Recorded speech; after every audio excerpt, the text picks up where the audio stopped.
om teen ons en ons kinders te diskrimineer, ons pink varke te noem, omdat ons blank is, te sê ons moet uit die land uit. Ons het geen reg hier nie. Ons het nie 'n identiteit nie en moet in Europa gaan bly. Maak jou presies dieselfde as die mense wat apartheidswette geïmplementeer het.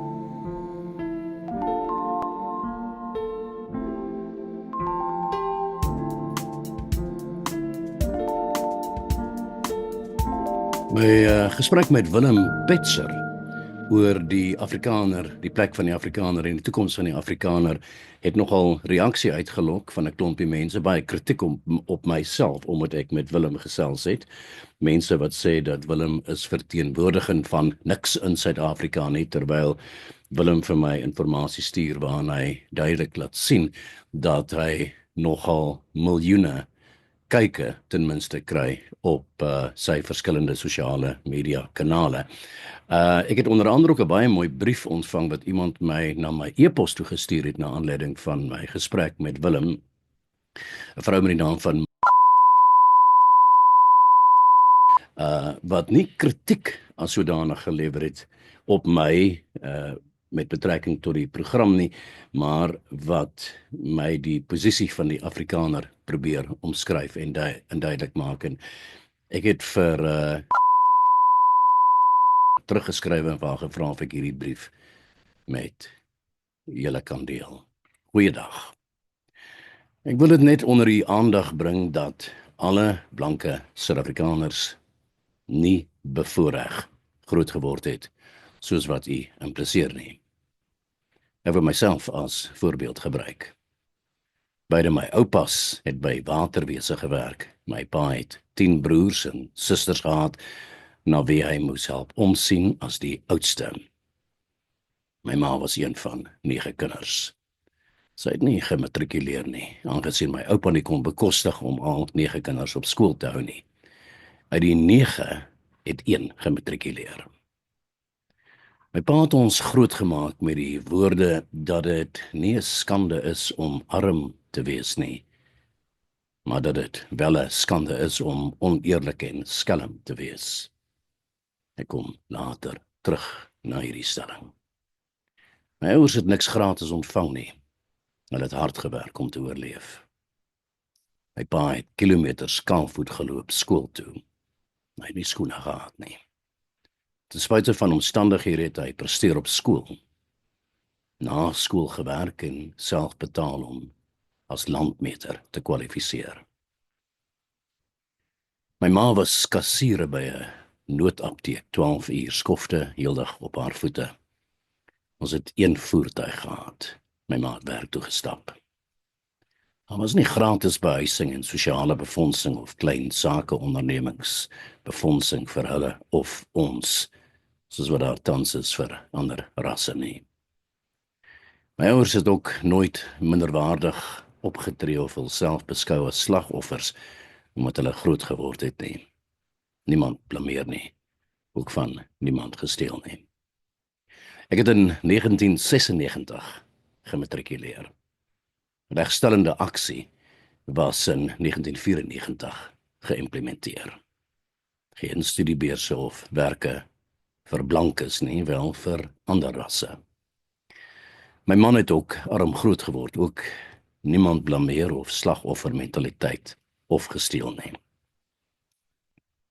Ek was vir jare maar 'n kelnerin, totdat ek uiteindelik 'n voet in die deur kon kry as 'n administratiewe klerk.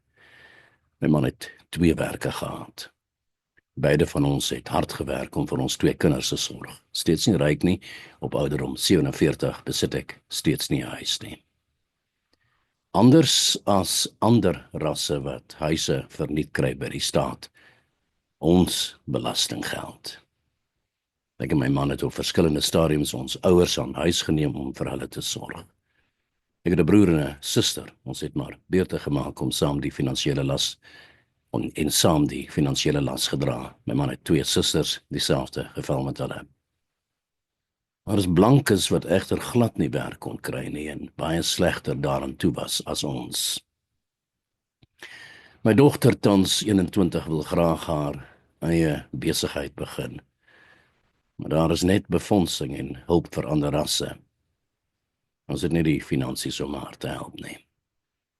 Die punt wat ek wil maak is dat u verkeerdelik die prentjie skets in die onderhoud dat alle blankes finansiële voordeel getrek het uit apartheid en dat slegs ander rasse arm en behoeftig en as minderwaardig hanteer was en dit is onwaar.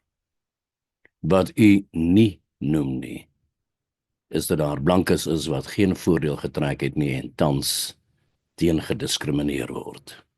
Dit is die harde werklikheid vir baie blankes. Ons word uitgesluit uit die ekonomie met die raswette.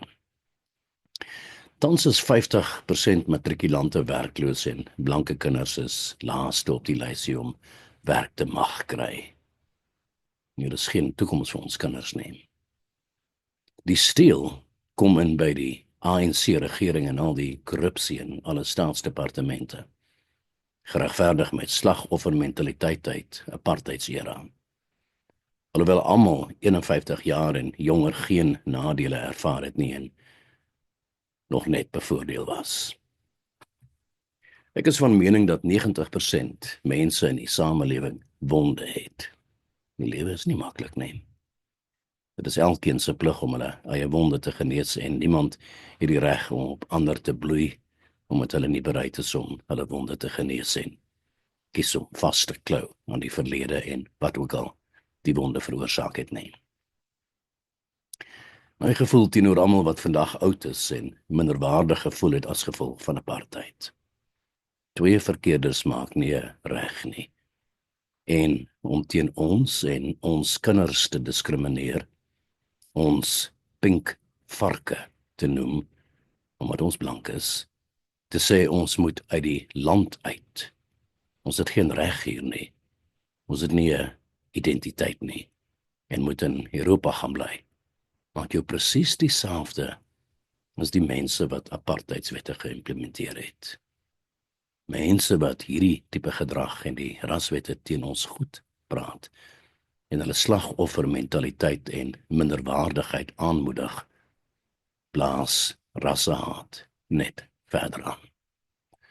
Dan word daagliks aan ons gesê hoe hulle ons gaan uitmoor en dat hulle ons kolonialiste haat, dat ons grond gesteel het van hulle.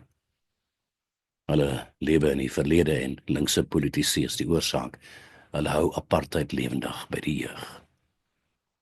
Dit is waarom ons nooit in vrede sal kan lewe nie. Ek nooi elkeen uit wat emigreer het uit Suid-Afrika om 'n jaar hier toe kom woon en te ervaar wat ons ervaar. Ek hergaan onlangs 'n tweet op X deur 'n parlementslid van die MK-party. Ek is seker u is bewus van Julius Malema ook. Die wêreld laat hierdie toe en almal wat kies om ons hulpkreet te ignoreer of dit af te maak as onwaarhede, gaan bloed op hulle hande hê. Vriendelike groete.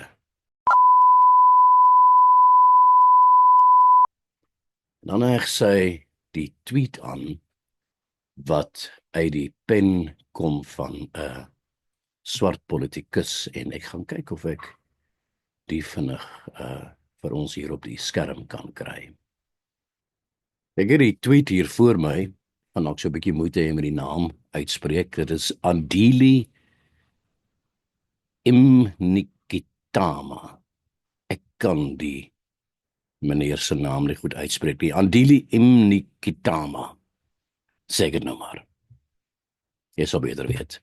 Hy skryf in sy tweet: The extent of how evil the Neanderthals program is evinced in how they came here, took our land, starved us and turned us into workers in our own land, and they took all the benefits and impoverished us all. To eat, we must work for them. How evil. We must correct this.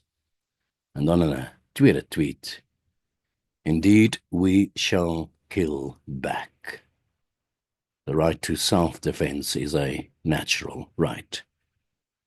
Kill one, and we come for 5. Andeli en dan weer eens met 'n groot ekskuus. Ek kan die van die man nie uitspreek nie. Dit is 'n reaksie op my gesprek met Willem Petzer. En ek wil graag hierdie gesprek nie net met Willem nie, maar ook met ander in Suid-Afrika voortsit. Ook met die kritisie van meer uit die liberale kant wat my dit kwaadlik neem dat ek met Willem gesels het vir hierdie program van my. 'n Oop uitnodiging ook aan jou, die kyker, die luisteraar, om jou verhaal met ons te deel. Skryf gerus en deel jou verhaal. Ek sal die besonderhede aan die onderkant van die skerm plaas. Baie dankie vir die kyk.